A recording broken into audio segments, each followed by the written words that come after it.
لیکن ہم بلا وجہ ہی لوگوں سے اگر بیزار رہیں، کیوں؟ دل میں بوجھ ہے، عداوتیں ہیں، آپ یقین کریں دل ہو جائے نا صاف، نیند سکون کی آتی۔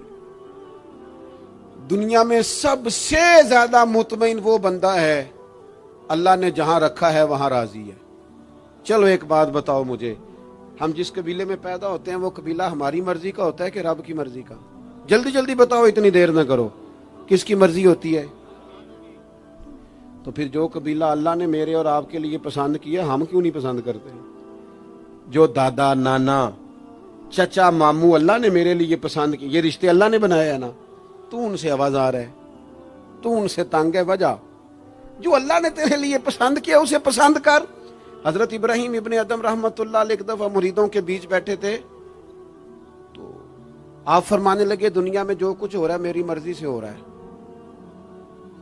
بعض بندے پریشان بھی ہو جاتے ہیں جلدی کہ اتنا بڑا دعویٰ کر دیا ہے، تو آپ ہنس پڑے، فرمانے لگے اگلی بات بھی سن لو پھر کوئی تبصرہ کرنا۔ فرمانے لگے جو کچھ ہو رہا ہے میری مرضی سے ہو رہا ہے، کیونکہ میری وہی مرضی ہے جو میرے رب کی مرضی ہے۔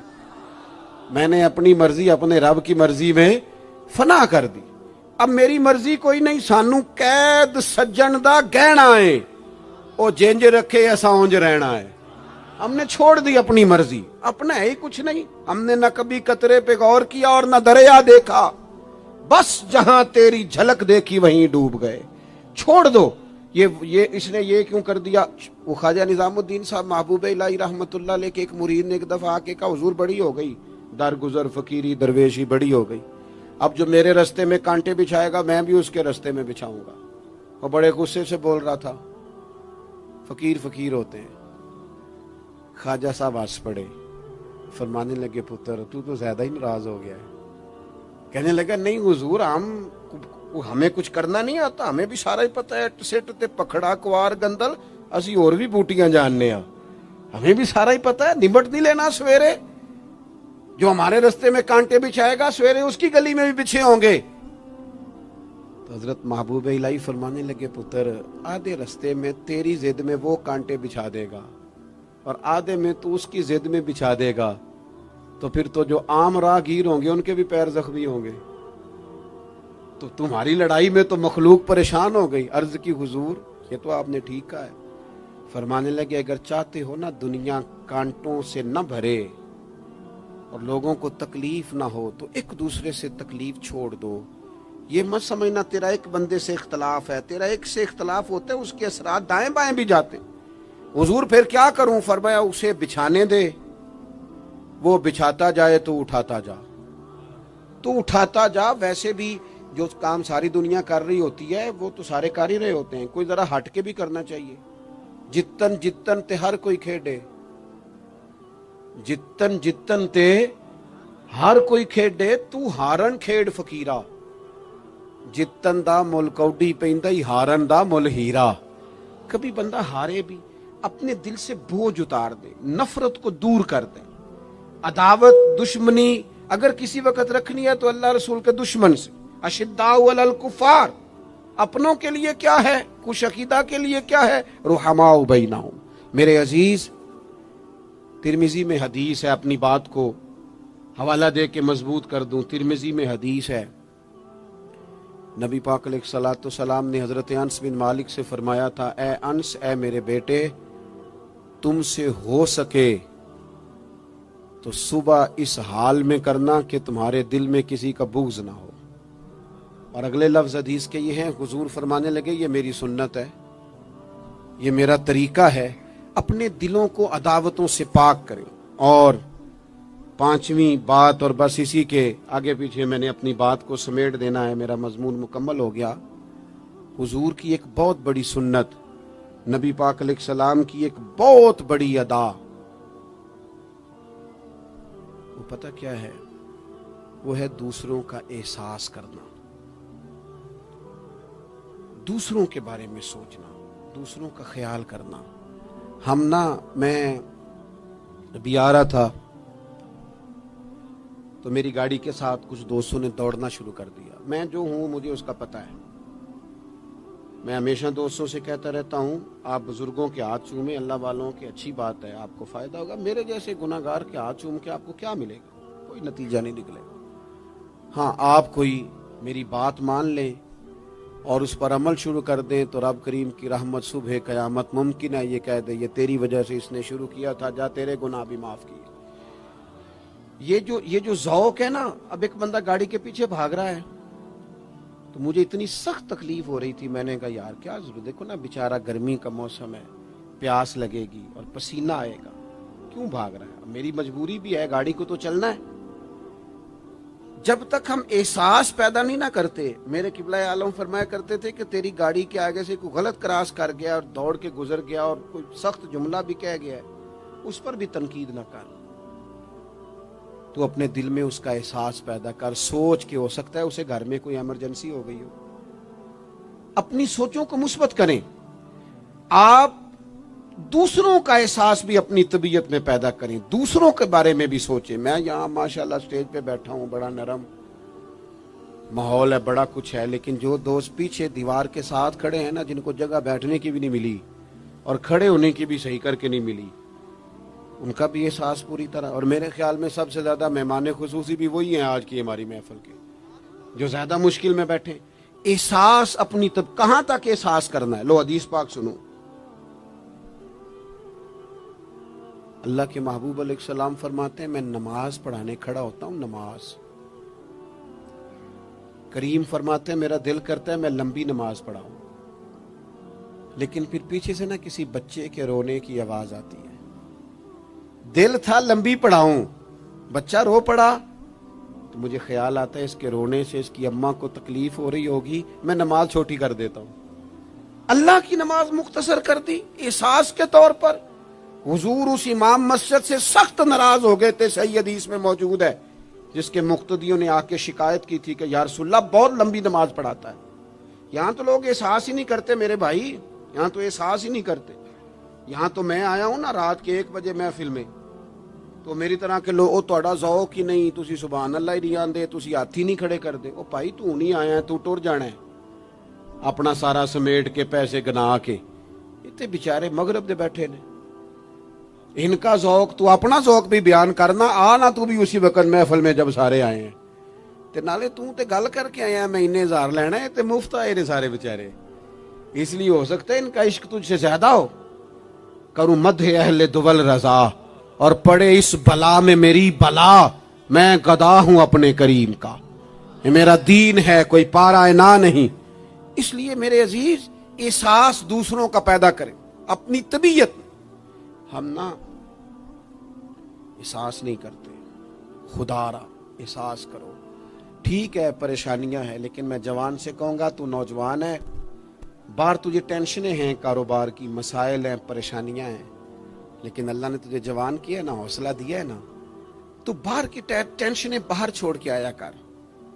گھر تیرے ابا جی انتظار کر رہے ہیں، ان کے پاس بیٹھ، ان کا دکھ سن، حوصلہ بڑا کر. پھر گھر کے اندر تیری اماں بیٹھی ہے، اس نے تیرے سے بات کرنی ہے، کئی باتیں سنانی ہے. تیرا بیٹا ہے وہ دوڑ کے آیا ابا ابا کہتے، اور تو کہتا لے جا میری طبیعت نہیں ٹھیک. دنیا میں سب سے مصروف وقت رسول کریم نے گزارا ہے، لیکن حضور تو غلاموں کی بات بھی سنتے، حضور تو گھر والوں کو وقت بھی دیتے. سیدہ عائشہ صدیقہ فرماتی ہیں جب تک گھر میں رہتے گھر کا کوئی کام ہی کرتے رہتے. اور حضور تو نواسوں کو ٹائم دیتے، نماز کے وقت بھی ساتھ لے جاتے. کیوں ہم اپنے آپ سے دوسروں کا احساس نکال بیٹھیں، دوسروں کے بارے میں تھوڑا احساس. آپ تھوڑے دن پہلے نا، کچھ عرصہ پہلے کچھ لوگ آگے میرے پاس کہنے لگے کہ کوئی طالب علم کوئی عالم مل جائے مدرسے میں سے آپ کے، اور ہم نے نا وہاں اپنے ہاں امامت کے لیے اور جمعہ کے لیے اس کو لے جانا ہے. میں نے کسی طالب علم سے کہا چلے جاؤ. وہ کہنے لگے تنخواہ کتنی دینی ہے؟ میں نے کہا کوئی زیادہ نہیں، جتنا آپ کے گھر کا خرچہ ہے اتنا اس کو بھی دے دیں. وہ پریشان ہو گیا، جی میں تسی نہیں سارے ہو گئے، تو اتنے پیسے دے دیں جتنا ہمارا خرچہ ہے. ہم تو صاحب ہوتے ہیں، اس کو کیسے دے دیں یہ والا خرچہ؟ تو کہنے لگے نہیں جی وہ تو ٹھیک ہے، تسی کوئی 10 چھڑو. اور میں نے کہا میں آپ کو وہ بتا رہا ہوں جو حضرت صدیق اکبر نے بتایا ہے. آپ کی تنخواہ کتنی لگائیں؟ کہا درمیانے مہاجر کا جتنا خرچہ ہے نا اتنا میرا بھی لگا دو. حضور گزارا نہ ہوا، فرمایا میں لوگوں کی تنخواہیں بڑھا دوں گا، جہاں سب کا گزارا ہوگا ابو بکر کا بھی ہو جائے گا. یہ کیا بات ہوئی کہ تو تیرا گزارا نہیں ہوتا تو مزدور کا کیسے ہوتا ہے؟ غریب آدمی کا احساس جب تک تجھے دوسروں کا پیدا نہیں ہوتا تو حضور کے اسوہ حسنہ تک نہیں پہنچ سکتا. تو نے نبی پاک کا طریقہ نہیں اپنایا. یہ پتہ ہے حضور جو غاروں میں روتے تھے اور سارا دن تبلیغ کرتے تھے اور طائف تشریف لے جاتے تھے اور عکاظ کی منڈیوں میں جاتے تھے، یہ احساس تھا، یہ درد تھا جو میرے محبوب کو لے جاتا تھا. احساس تھا. حضور چاہتے تھے رب کا کوئی بندہ دوزخ میں نہ جائے. اللہ کے محبوب رات کو روتے، دن کو تبلیغ کرتے، گلی گلی جاتے، لوگوں کو سمجھاتے. کوئی ایک بار دین کی بات پوچھتا، 10 بار بھی اس سے پوچھتا تو بتاتے. کیوں؟ احساس ہے. بات ختم کرنے لگا ہوں. سیدہ طیبہ طاہرہ ام المومنین سیدہ عائشہ صدیقہ رضی اللہ تعالیٰ عنہ فرماتی، ایک دن حضور مجھ سے فرمانے لگے، کریم فرمانے لگے عائشہ ایک بات بتاؤں تمہیں؟ یا رسول اللہ فرمائیے. تو کریم فرمانے لگے عائشہ جب تم مجھ سے راضی ہوتی ہو پھر بھی مجھے پتہ چل جاتا ہے، اور جب تمہارے دل میں کوئی بات ہوتی ہے پتہ مجھے پھر بھی چل جاتا ہے. کہتے میں نے جلدی سے عرض کی حضور میں اور آپ سے ناراض. تو فرمایا بتاؤں پھر؟ حضور بتائیے. فرمایا عائشہ کبھی کبھی قسم اٹھاتی ہو؟ یا رسول اللہ اٹھاتی ہوں. فرمایا جب ہوتی ہو نا مجھ سے راضی تو کہتی ہو مجھے محمد مصطفیٰ کے رب کی قسم، اور جب تمہارے دل میں کوئی بات ہوتی ہے تو پھر کہتی ہو حضرت ابراہیم خلیل کے رب کی قسم. پھر حضرت جناب عائشہ صدیقہ کہتی ہیں میں تمہیں بتا نہیں سکتی لوگوں میرے دل کا عالم کیا تھا یہ بات سن کے. یا رسول اللہ آپ لفظوں سے احساس کا پتہ کر لیتے ہیں کوئی سوچ کیا رہا ہے. یہاں تو گھر والے پورا احتجاج کریں. احتجاج میں ایک دفعہ کہیں کھانے کے لیے گیا تھا تو میں نے کہہ دیا کھانا بڑا اچھا پکا ہے. ایک آدھ اور بزرگ سے بھی میں نے وہ بات سنی تھی، پھر وہ پریکٹیکلی میرے ساتھ ہوں، میں کھانا بڑا اچھا ہے جی. تھوڑی دیر کے بعد نا گھر کے اندر سے رونے کی آواز آنے لگی. تو مناسب تو نہیں ہوتا کسی کے گھر کے مسئلے میں ایسی بات پوچھنا، لیکن وہ جب ماحول زیادہ ہی بڑا تو میں نے میزبان سے کہا کہ خیر تو ہے گھر میں سب ٹھیک ہے؟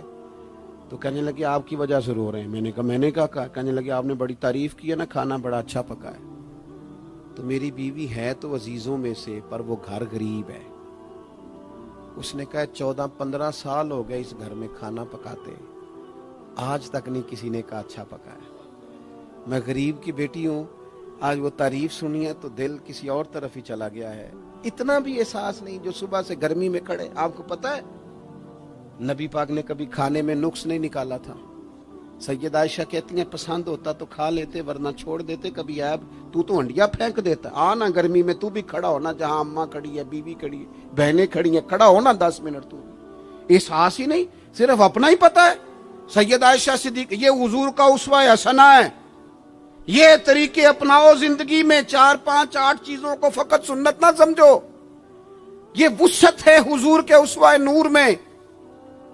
سیدہ عائشہ کہنے لگی، کریم فرمانے لگے تم قسم اٹھاتے حضرت ابراہیم کا نام لیتی ہو تو میں سمجھ جاتا ہوں. جناب عائشہ کہتی ہیں بس دل مچل گیا، کیفیت اور کی اور ہو گئی. میں نے کہا حضور پھر مجھے قسم ہو محمد عربی کے رب کی، میرے لبوں سے آپ کا نام ہی جاتا ہے، میرے دل میں آپ ہر وقت موجود رہتے ہیں. میرے عزیز کچھ باتیں آپ سے میں نے عرض کی. میں اپنی گفتگو کو بھی دیکھتا ہے جو بڑے مالدار ہوتے ہیں، اور ایسے لوگوں کو بھی دیکھتا ہے جو بیچارے ایک وقت کھاتے ہیں اور دوسرے وقت کے لیے پریشان رہتے ہیں.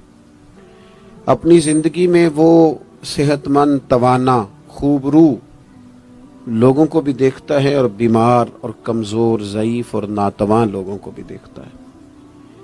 اس کے ارد گرد ایسے لوگ بھی ہوتے ہیں جو بڑی خوش و خرم زندگی گزار رہے ہوتے ہیں، اور ایسے لوگ بھی ہوتے ہیں جو کسی وجہ سے پریشان، تکلیف میں، گھٹے گھٹے سے ہوتے ہیں. انسان اپنے ماحول سے بھی سیکھتا ہے، معاشرے سے بھی سیکھتا ہے، اور پھر جب وہ لوگوں کے قریب جاتا ہے اور اپنے گھر سے اٹھ کر وہ لوگوں سے ملاقات کرتا ہے تو مختلف قسم کے مشورے، مختلف قسم کی آراء اور مختلف قسم کے مشیر اسے ملنا شروع ہو جاتے ہیں. ان ساری چیزوں کے ماحول میں انسان کی سوچیں پنپتی ہیں، اور اسے بالیدگی کا موقع ملتا ہے، وہ باشعور ہونے لگتا ہے، پھر وہ کسی ایک جگہ ٹھہر جاتا ہے۔ بعض اوقات کسی مالدار کی طرف دیکھ کر پوری طرح رک جاتا ہے اور سوچتا ہے کہ نہیں، میں پیسہ ہی کماؤں گا تو پھر ہی ٹھیک ہے۔ بعض اوقات کسی مشہور آدمی کو خوش قسمت سمجھ لیتا ہے اور پھر وہ کوشش کرتا ہے کہ جتنے بھی جتن کیے جائیں کسی بھی طریقے سے شہرت حاصل کی جائے۔ وہ اس طرح کر کے ہماری ملت کے جوان بھی، ہمارے لوگ بھی، پھر میں نے ایسے لوگوں کو بھی دیکھا ہے جو اگرچہ بہت بڑے کسی ادارے سے پڑھے ہوئے تھے اور مالدار تھے اور وزادار تھے، اور انہوں نے یہ دیکھا کہ پاکستان میں آ کر یہاں پہنچ کر مجھے خدمت کا کام کرنا چاہیے، آئے، اچھی نیتوں کے ساتھ آئے ہوں گے، کوئی ان کے پیچھے نیک مقاصد ہی ہوں گے، لیکن جب انہوں نے پاکستانی سیاست کا ماحول دیکھا نا، تو پھر نہ ڈگریاں نہ تعلیم کچھ بھی نہیں، وہ جس طرح کا ماحول تھا اسی طرح کے بن گئے، روایتی ہو گئے۔ کسی نہ کسی کے پیچھے یوں ہی لوگ لگ جاتے ہیں اور طرز زندگی اختیار کرتے ہیں۔ ہمیں لگنا ہوتا ہے کسی نہ کسی کے پیچھے، ہم پیروی کرتے ہیں لوگوں کی، لوگوں کو دیکھتے ہیں، اس حساب سے ہم اپنے آپ کو مرتب کرتے ہیں۔ پھر میرے بھائیوں، ایک مسئلہ اور بھی ہوتا ہے، انسانوں میں صرف خوبیاں نہیں ہوتی، عام انسانوں میں بشری کمزوریاں بھی ہوتی ہیں۔ ہم بعض اوقات کسی کے پیچھے چلتے ہیں تو تعریفوں کے پل باندھتے ہیں، محبتوں اور عقیدتوں کا لمبا چوڑا اظہار کرتے ہیں، پھر تھوڑا سا ٹائم گزرتا ہے اور تھوڑا سا قرب ملتا ہے تو پھر ہمیں اس بندے میں خامیاں نظر آنی شروع ہو جاتی ہیں۔ کورے ورک کتاب نہیں ہوندے، پتھر دل گلاب نہیں ہوندے، سجنا پہلو ہی سوچ کے لائیں پھر یاراں نال حساب نہیں ہوندے۔ سوچتے نہیں، سمجھتے نہیں، غور نہیں کرتے، جذباتی فیصلے کرتے ہیں، ماحول جذباتی ہے۔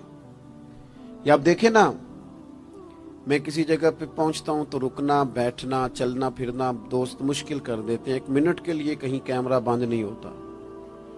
آپ بڑے تھکے ہوئے بھی ہوں تو آپ صحیح کر کے کہیں بیٹھ نہیں سکتے، چونکہ آپ کی چاروں جانب تو کیمرہ چل رہا ہے، کیسے بیٹھیں؟ نبی کی زندگی بہترین نمونہ ہے۔ ایک کامل اسوہ حسنہ تمہیں دیتے ہیں، کامل، مکمل۔ نبی پاک علیہ الصلوۃ والسلام کا جو وجود اطہر ہے نا، ایسا وجود اس کے اندر اللہ تعالیٰ نے ظاہری اور باطنی، یہ دیکھیں میں کسی جوش سے نہیں بول رہا، میں بڑی ہوش سے بات کر رہا ہوں، آپ سے بھی گزارش کرتا ہوں ہوش سے سننا۔ یہ بات میں درجنوں اور بیسیوں کتب کا نچوڑ آپ کے سامنے رکھ رہا ہوں۔ اللہ تعالیٰ نے نبی پاک علیہ الصلوۃ والسلام کے اندر ظاہری باطنی ساری خوبیاں بھر کے اپنے محبوب کو دنیا میں مبعوث فرمایا ہے، نہیں کھلا دیے، وہ جس راہ چل دیے ہیں کوچے بسا دیے۔ بعض لوگ ناراض نہ ہونا مجھ سے، بعض لوگ ہنستے ہیں، سونا نہیں ہنستے، ہنستے ہیں پر سونا۔ سیدہ طیبہ طاہرہ حضرت عائشہ صدیقہ فرماتی ہیں حضور مسکراتے تھے لیکن اس مسکرانے میں بھی عجیب وزاداری تھی، ہنستے تھے کھل کھلا کے نہیں ہنستے تھے، اس میں کہا نہیں لگتا تھا، آوازیں نہیں پیدا ہوتی تھی، یعنی سونا ہنس بھی جاتے تھے لیکن اس کے اندر بھی عجیب لطافت تھی۔ وہ کیسا ہنسنا تھا؟ صحابہ فرماتے ہیں حضور ہنستے، مقدس دانتوں میں سوراخ تھا، زیر لب مسکراتے، اور وہ جو حضور کے مقدس دانتوں میں مقدس سوراخ تھا نا، جب حضور ہنستے اس سے نور نکلتا اور مسجد نبوی کی دیواریں بھی روشن ہو جاتی۔ یعنی ایسا نہیں ہنسنا جس طرح کوئی میری طرح کا آدمی ہنستا ہے تو لوٹ پوٹ ہو جاتا ہے اور اس ہنسنے کے اندر کئی دفعہ وزاداری قائم نہیں رہتی، کئی دفعہ اس کے اندر وہ وقار قائم نہیں رہتا۔ حضور ہنستے تو تبسم کرتے، یعنی ہنس بھی رہے ہیں تو ہنسنا بھی بڑا ہی باکمال ہے۔ اور میرے اعلیٰ حضرت تو کہتے ہیں بس وہ ہنس پڑتے تھے